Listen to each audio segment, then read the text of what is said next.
তার আক্রমণের ধার আরো বাড়িয়েছে। ডোনাল্ড ট্রাম্প যেদিনই বক্তব্য দেন, নেতানিয়াহু যেদিনই বক্তব্য দেন, সেদিনই ইরান আরো বেশি আক্রমণ করে, আরো ভয়াবহ আক্রমণ করে। যার কারণে ট্রাম্প বুঝে গেছেন যে ইরানকে আসলে ধমক দিয়ে কাজ হবে না, ইরান আসলে ভয় পাওয়ার দেশ না, ভয় পাওয়ার জাতি না।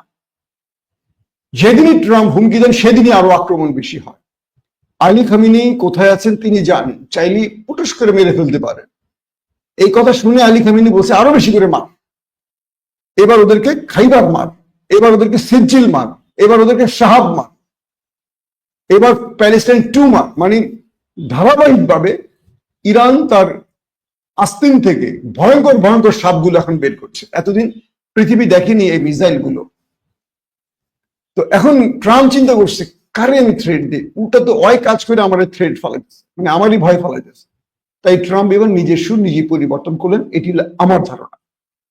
কারণ তিনি যে কোনো সময় আক্রমণ করবেন ঘোষণা দিয়ে বলছেন যে না, এরকম ঘোষণা তিনি দেননি, এরকম কোনো নির্দেশনা তিনি দেননি, তিনি আগামী 2 সপ্তাহ ওয়েট করবেন। আসেন 2 নম্বর বিষয়টি কি, ইরান গত রাতে আরো শতাধিক ড্রোন মেরেছে দখলদার দেশটির ভেতরে, সাথে মিসাইল। এবং সিজিল 1 ব্যবহারের পর ইরান সিজিল 2 ব্যবহার করেছে, শাহাব 3 ব্যবহার করেছে। কিন্তু ইরান একটু চুপচাপ থেকে কাজগুলো করছে। ইরান কি করছে এখন, যে এখন আমি আর বলবো না, আমি কাজ করে চুপ থাকবো, দেখি ওরা কি আওয়াজ করে। মানে হলো আমি আপনাকে মারছি, আমি কি মারছি, কিভাবে মারছি সেটা আমি বোঝার চেষ্টা করছি। আপনি আওয়াজ করতেছেন কত জোরে, ওরে বাবারে কত জোরে বলছেন, ওরে মারে কত জোরে বলছেন, তার উপরে।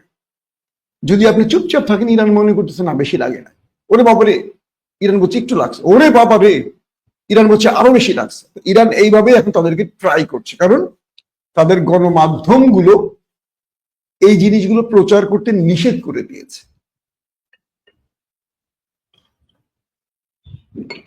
ভীষণ দাঁড়ানো এখন ইরান এতদিন ধরে যে প্রযুক্তিগুলো তৈরি করেছে, এই প্রযুক্তিগুলোকে টেস্ট শুরু করছে এখন দখলদার দেশটির ভেতরে। মানে সিজিল 1, 2, শাহাব 3, এই যে নতুন ভেরিয়েন্টের খাইবার, এগুলোকে এখন ইরান টেস্ট শুরু করছে দখলদার দেশের ভেতরে। এবং ইরান কৌশল নিয়েছে যে তারা প্রতিদিনই নতুন কিছু চমক থাকবে। তাদের লুকানো যে মিসাইল গুলো, ইরান তো মিসাইলের দিকে ওস্তাদ, যে কারণে রাশিয়া ইরানের থেকে মিসাইল খয়রাত খুঁজছে, বোঝেন। ইরান এখন প্রতিদিনই একটা করে চমক দেখায়। প্রথম দিক থেকে তারা অজস্র রকেট, মিসাইল, ড্রোন মেরেছে, যেগুলো তাদের পুরনো জিনিস, বিক্রি হয় না, ঘরে ফেলে রাখছিল, এগুলো দিয়ে টেস্ট করছে, ওদের এয়ার ডিফেন্সের মিসাইল শেষ করেছে। বিষয়টা বুঝতে পারছেন? মানে ইরান প্রথম দিকে যে মিসাইল গুলো, ড্রোন গুলো মেরেছে, আর আমরা বললাম যে ইরান এগুলো কি করতেছে, ওরা এতগুলো লোক মেরে ফেলছে, এতগুলো অফিসার মেরে ফেলছে, এতগুলো পরমাণু বিজ্ঞানীকে মেরে ফেলছে, আর ইরান 300 মিসাইল মেরে 10টা লক্ষ্য কিছু করতে পারলো না। ইরান মূলত ওদের মজুদ থাকা, ওদের কাছে তো ইন্টেলিজেন্স তথ্য আছে ইরানের কাছে, ওদের মিসাইল গুলোকে আসলে ইরান আগে খেয়ে দিয়েছে। এখন বিষয় হয়েছে কি, এখন ইরানকে ঠেকাবার জন্য পর্যাপ্ত এন্টি মিসাইল দখলদারদের হাতে নেই।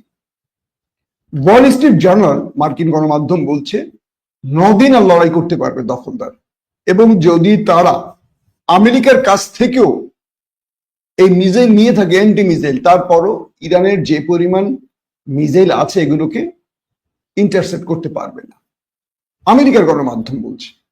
পাশাপাশি ব্রিটেনের প্রধানমন্ত্রী তিনি ভ্লাদিমির পুতিনকে, মিস্টার ডোনাল্ড ট্রাম্পকে বলেছেন আপনি শান্ত হন, আপনি গরম হয়েন না, ইরানে আক্রমণ করা হবে আপনার জন্য সবচেয়ে বড় ভুল সিদ্ধান্ত, আপনি আলোচনার মাধ্যমে এটাকে সমাধান করেন। ইরান নিউক্লিয়ার বোমা বানাচ্ছে কি বানাচ্ছে না, এটা আলোচনায় শেষ হবে, এটা আক্রমণে শেষ হবে না, যুদ্ধ ছড়িয়ে দিয়ে লাভ হবে না।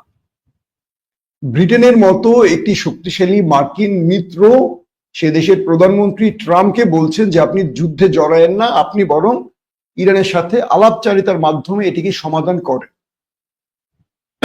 তার মানে একটি বিষয় বোঝা গেছে যে আমেরিকাকে যুদ্ধে টানার চেষ্টাটা করে গেছে নেতানিয়াহু। এবং ইউরোপের আরো বেশ কিছু দেশ ডোনাল্ড ট্রাম্পকে সাজেশন দিয়েছে, ইরানে আক্রমণ করেন না, এটা লাভ হবে না, ক্ষতি হবে। ইতিমধ্যে মার্কিন সামরিকবিদরা বলছেন ট্রাম্পকে যে ইরান ইসরায়েলকে যে ভেলকি দেখিয়েছে তার চেয়ে 3 গুণ না 4 গুণ বেশি ভেলকি আমেরিকাকে দেখাবে, কারণ ইরান তার শক্তি জমা রেখেছে আমেরিকার জন্য। ইসরায়েল তো ইরানের কাছে ছোট একটা তেলাপোকা, তার কাছে প্রযুক্তি আছে, ইসরায়েলের কাছে প্রযুক্তি দিয়ে লুটছে। ধরেন এই মুহূর্তে যদি ইরান আর ইসরায়েল সম্মুখ যুদ্ধে দাঁড়ায়, ইরানের ফোর্স ঢুকে গেলে দখলদার দেশটির মধ্যে আমার মনে হয় না 7 দিনের বেশি আইডিএফ লড়াই করতে পারবে।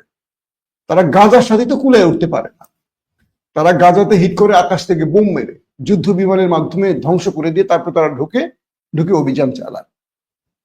যেহেতু প্রযুক্তি লড়াই, ইসরায়েলের কাছে হিউজ প্রযুক্তি আছে, তারা প্রযুক্তি দিয়ে এবং মোসাদ দিয়ে অর্থাৎ গুপ্ত হত্যা দিয়ে, গুপ্ত ঘাতক দিয়ে তারা তাদের গেম বাস্তবায়ন করে। কিন্তু সম্মুখ লড়াইতে এরা কখনো পারবে না। এরা একেবারে মামুলি, আমি একটা মুসলিম দেশ, মামুলি দেশের সাথে